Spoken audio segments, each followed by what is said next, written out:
Break के बाद एक बार फिर से आपका स्वागत है। आप देख रहे हैं टैक्स गुरु और आपके सवालों का जवाब देने के लिए हमारे साथ हैं जाने माने टैक्स एक्सपर्ट शरद कोहली साहब। कोहली साहब, लोगों के सवाल तो कई सारे, लेकिन एक जो हमने दर्शकों को बताया था ब्रेक पे जाने से पहले, बहुत लोगों के पास ये उलझन होती है कि घर में किसी प्रियजन का देहांत हो जाता है, मृत्यु हो जाती है, उनकी आमदनी थी तो फाइनेंशियल के बीच में हो जाता है, तो उनका रिटर्न फाइलिंग का क्या किया जाए। कुछ ऐसे भी आमदनी होती है जो उनको मृत्यु के बाद भी बैंक में क्रेडिट हो रहा होता है, जैसे पेंशन वगैरह चीज़ें आपने ही स्टॉप कराया तो हो रहा होता है।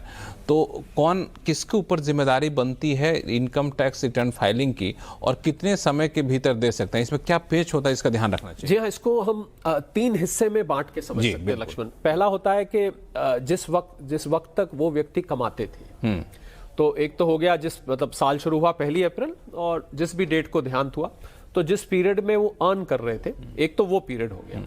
दूसरा तो इस पीरियड की रिटर्न फाइल की जाएगी। उनके जो भी लीगल रिप्रेजेंटेटिव होंगे, उसको लीगल एयर कह लीजिए, लीगल घर के जो व्यक्ति हैं, वो उस पीरियड की फाइल करेंगे। पहला तो ये ध्यान रखना है। दूसरा वो पीरियड होगा, या मैं कहूं पहले मैं तीसरा लेता हूं। तीसरा वो पीरियड होगा कि जब उनके वारिस के नाम उनकी जो संपत्ति थी, वो चली जाती, एफडी थी या कोई मकान था, वहां से किराया आता था, एफडी से ब्याज आता था, वो चली गई, तो फिर तो वो जिस व्यक्ति के नाम गई उनकी इनकम बन जाती है। आपको पता है वारिसन होता है या जो सक्सेशन सर्टिफिकेट। समस्या आती है जो बीच का पीरियड होता है। बीच का पीरियड मतलब व्यक्ति का देहांत हो गया और अभी ये तो हमेशा ही आपने देखा होता है कि जब प्रॉपर्टी या एसेट ट्रांसफर होता है उनके सक्सेसर के नाम, उसके बीच में एक ऐसा पीरियड होता है जब ना वो उसके नाम होता है और वो व्यक्ति जा चुके होते हैं। आप बीच का पीरियड समझ रहे हैं? तो यहां पर समस्या ज्यादा खड़ी होती है। यहां पर एक बड़ा ही अजीबोगरीब एक प्रावधान आया, उसको हम कहते हैं एस्टेट ऑफ द डिसीज्ड। अच्छा, ये क्या होता है? आप मानेंगे नहीं कि जब कोई व्यक्ति, अब रिटर्न तो कोई दूसरा ही फाइल करेगा, क्योंकि उस पीरियड की जब वो अभी उसके नाम आया नहीं या किसी के भी नाम नहीं आया और वो जा चुके हैं, तो इसमें कुछ लोगों ने एक अलग पैन नंबर लेके, कुछ लोगों से मेरा मतलब उस व्यक्ति ने एक अलग पैन नंबर लेके एस्टेट ऑफ द डिजीज बनाकर उसमें उन व्यक्ति के बिहाफ पे रिटर्न फाइल करते रहे, और फिर जब वो ट्रांसफर हो गया तो फिर वो उन व्यक्ति की इनकम बन गई। तो आप समझ रहे हैं कि इसमें 3 फेज है। एक फेज हो गया जब तक वो जीवित थे तब तक की इनकम। दूसरा फेज जब तक उनके एसेट्स उनके वारिसों के नाम यानी कि उनके सक्सेसर्स के नाम ट्रांसफर नहीं हुए, उनके उत्तराधिकारी अधिकारियों के नाम। और तीसरा पीरियड जब वैक्यूम पीरियड था, मतलब जब अभी वो तो चले गए, वारिस के नाम आया नहीं, बीच का पीरियड है। बीच के पीरियड में रिटर्न जाएगी एस्टेट ऑफ द डिजीज के द्वारा फाइल होकर। यानी कि आप उसके लिए अलग से पैन नंबर लेना चाहते हैं, अलग से अगर कोई व्यक्ति ये करना चाहता है तो वो इस इनकम को अलग से उसकी रिटर्न फाइल करेगा उनके बिहाफ पे जो जा चुके हैं। पर इसमें कायदा क्यों, अब ऐसा कोई प्रावधान तो इनकम टैक्स रिटर्न में है नहीं कि ये इनकम तो मेरी है, ये किसी और की है, एक ही पैन नंबर पे तो एक ही चलेगी। तो ऐसे में AOP, association of person, Lakshman, एक स्टेटस होता है इनकम टैक्स में। कुछ लोग इसको एओपी बना के भी एक अलग पैन नंबर लेके temporarily estate of the deceased return file की जाती है। इस बात पे मैं जोर दे रहा था, यही मैं समझाना चाहता था, क्योंकि ये ज्यादातर लोगों को ये बात नहीं पता होती। एक सवाल और, चूंकि आपने बहुत ही इंपॉर्टेंट पॉइंट बताया जिसको लोग आमतौर पे इग्नोर कर देते हैं, लेकिन एक चीज़ बहुत ही व्यवहारिक सा चीज़ बताता हूँ, कई बार सुनने में हो सकता है अच्छा ना लगे, कि कई बार किन्हीं का देहांत हो जाता है।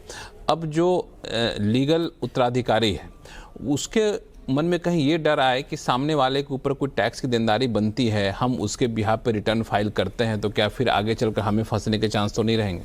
यही इसी पॉइंट पे तो मैंने बताया आपको कि उसमें आपको एस्टेट ऑफ द डिजीज, जब तक वो, देखिए 2 संभावनाएं हैं, या तो वो एसेट आपके नाम आना है, फाइल कर रहे हैं, या किसी और के नाम आना है, परंतु आप उनको ह्यूमैनिटेरियन ग्राउंड्स पे या एक जिम्मेवारी समझ के आप कर रहे हैं। तो अगर आप जिम्मेवारी समझ के कर रहे हैं तो मेरी ये सलाह लेगी कि आप अलग एक पैन नंबर लेके एओपी बनाकर एस्टेट ऑफ द डिजीज नाम से इसको फाइल करें। चलिए, तो बड़ा ही व्यवहारिक सा मामला था, कोहली साहब ने बता दिया, इसका पालन करिए। कोई कन्फ्यूजन हो तो बताइएगा, तो कोहली साहब से फिर पूछ लिया जाएगा।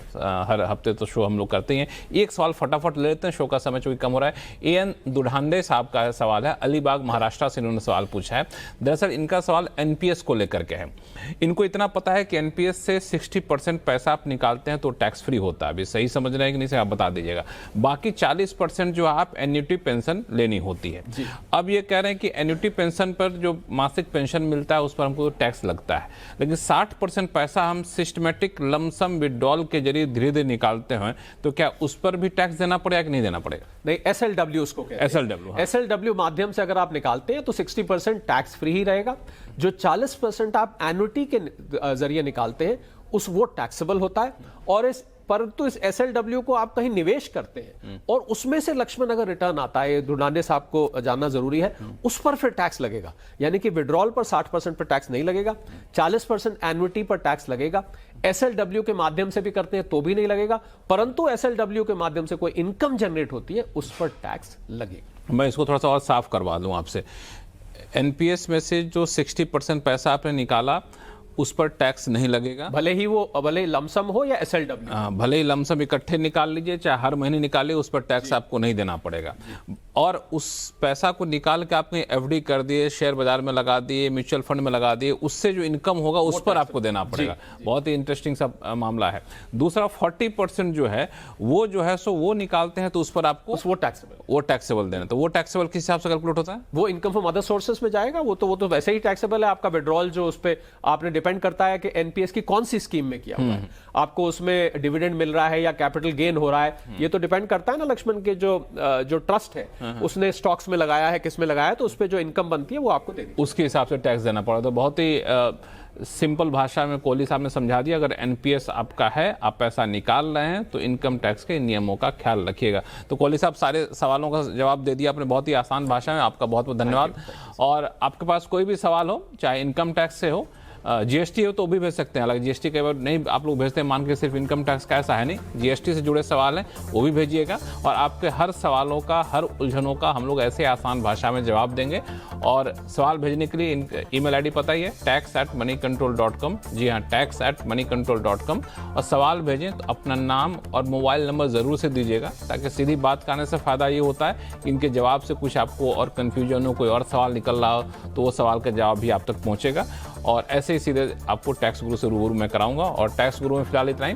देखते रहिए CNBC आवाज़। नमस्कार।